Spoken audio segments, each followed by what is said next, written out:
क्या आपने दुनिया की ऐसी मछली को देखा है जो बिल्कुल हाथी के समान दिखाई देती है? जब हम एक ही छेद से सांस ले सकते हैं तो नाक में 2 छेद क्यों होते हैं? आखिर कहाँ है भारत का 0 माइलस्टोन? क्यों कार के पिछले शीशे पर ये लाइनें बनी होती हैं? कुछ बहुत ही कमाल की नॉलेज देंगे, इसलिए वीडियो को लाइक और चैनल को सब्सक्राइब कर लीजिए।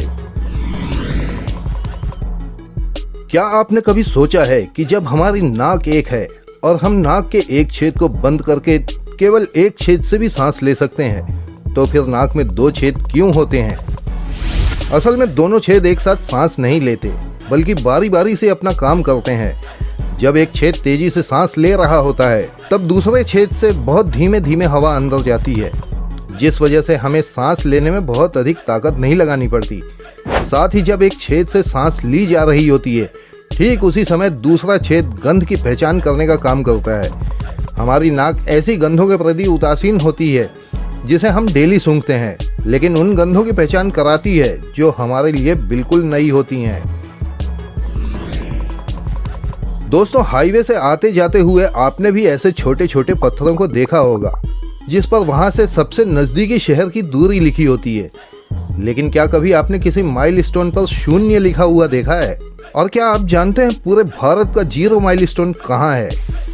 साल 1907 में जब ब्रिटिश गवर्नमेंट ने देश के बड़े बड़े शहरों के बीच की दूरी नापने की सोची, तब उन्होंने भौगोलिक रूप से भारत के 4 महानगरों से लगभग समान दूरी पर स्थित महाराष्ट्र के नागपुर को देश के केंद्र के रूप में चुना और वहां एक पत्थर स्थापित किया जिस पर 0 लिख दिया।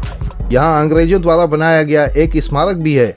0 माइलस्टोन स्मारक में बलुआ पत्थर का एक खंबा और 4 घोड़े हैं जिनके आगे के पैर हवा में हैं। आपके शहर से नागपुर की दूरी कितनी है? नीचे कमेंट बॉक्स में जरूर बताइएगा। दोस्तों, आपने भी कार के पीछे वाले शीशे पर ऐसी लाइनें देखी होंगी, लेकिन क्या आप जानते हैं कि ये लाइनें क्यों दी जाती हैं और आखिर इनका काम क्या होता है? बहुत से लोग इसे कार की डिजाइन समझ लेते हैं, लेकिन असल में ठंड या रेनी सीजन में कार के शीशों पर फॉग जम जाता है, जिससे विजिबिलिटी बहुत ही कम हो जाती है और हादसा होने का अंदेशा बढ़ जाता है। ऐसी स्थितियों से बचने के लिए कुछ महंगी गाड़ियों में इन लाइनों को बनाया जाता है।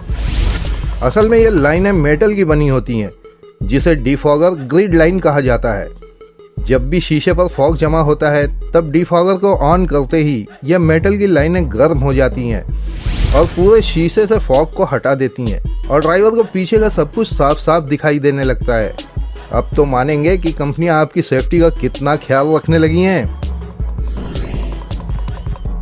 दुनिया बहुत ही अजीब जीवों से भरी पड़ी है और उन्हीं में से एक है एलिफेंट फिश। आज के पहले आप में से शायद ही किसी ने इस अनोखी मछली को देखा होगा।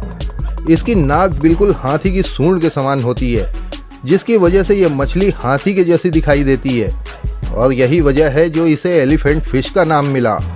यह मछली ऑस्ट्रेलिया और न्यूजीलैंड के ताजे और मीठे पानी की नदियों में पाई जाती है।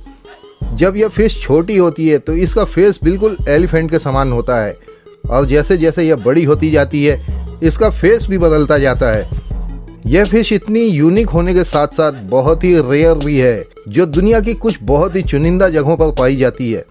क्या आपने आज के पहले इस मछली के बारे में सुना था? यदि नहीं तो वीडियो को लाइक करके चैनल को सब्सक्राइब करना मत भूलिएगा। मिलते हैं ऐसी ही किसी और वीडियो के साथ बहुत जल्द। तब तक के लिए गुड बाय।